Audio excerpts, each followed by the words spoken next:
Bonjour et bienvenue sur Tips, le podcast d'Ocha qui vous donne toutes les clés pour lancer et booster la croissance de votre podcast. Moi c'est Robin et dans ce nouvel épisode, on va voir 6 astuces pour développer la communauté de votre podcast. Et oui, c'est cette communauté qui vient vous écouter et qui fait que votre podcast va grandir avec le temps. L'équation est extrêmement simple, pas besoin d'être un génie des maths. Si votre communauté grandit, votre podcast grandit. Premier tips, créez votre podcast pour une communauté que vous connaissez. À chaque minute qui passe, il y a des nouvelles émissions de podcast qui sont créées. C'est vraiment de plus en plus dur de tirer son épingle du jeu et de se démarquer des autres pour attirer une audience. Un bon départ, c'est donc de créer votre podcast pour une communauté que vous avez déjà identifiée et à laquelle vous appartenez déjà peut-être.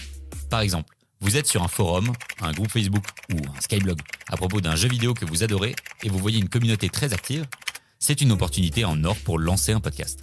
Vous n'aurez même pas à faire le travail de créer une communauté, elle existe déjà.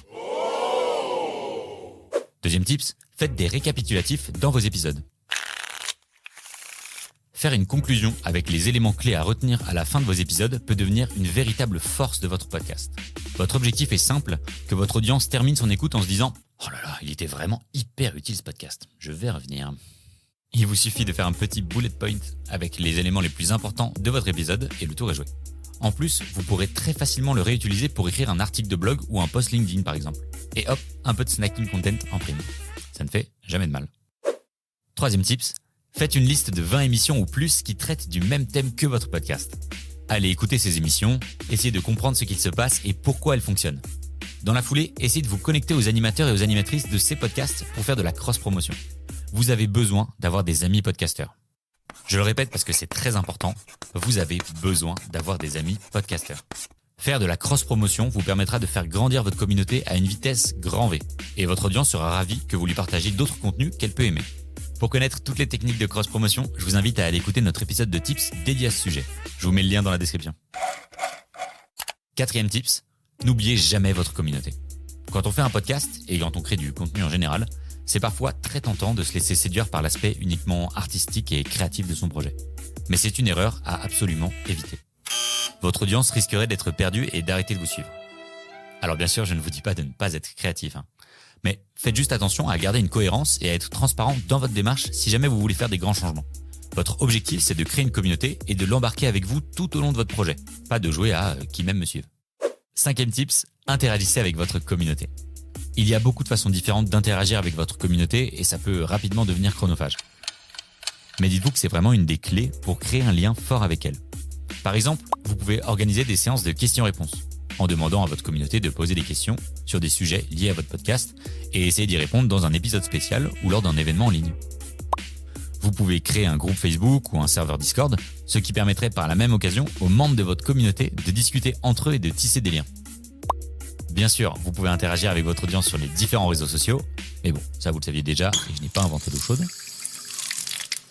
Mais vous pouvez aussi par exemple créer des sondages pour comprendre ce que votre communauté préfère sur le fond comme sur la forme par rapport à votre podcast. Elle peut même vous suggérer des idées d'épisodes. Bref, il y a plein d'options pour interagir avec votre communauté, alors lancez-vous, vous ne le regretterez pas. Le sixième tips, c'est d'essayer de vous démarquer des autres par rapport à vos call to actions. Et ça, j'avoue, on ne le fait même pas assez bien sur Tips. Dans la pratique, on est tous noyés sous les CTA dans notre quotidien. On en reçoit partout et tout le temps et qu'on se le dise, c'est vraiment très fatigant. Alors, quand votre communauté écoute votre podcast et qu'elle entend pour la 13e fois de la journée la phrase « N'hésitez pas à nous mettre 5 étoiles sur Apple Podcasts et Spotify », eh bien, c'est pas très motivant. Votre objectif, c'est donc d'essayer de varier les CTA dans vos épisodes, que ce soit par rapport à l'objectif du CTA ou par rapport à la forme.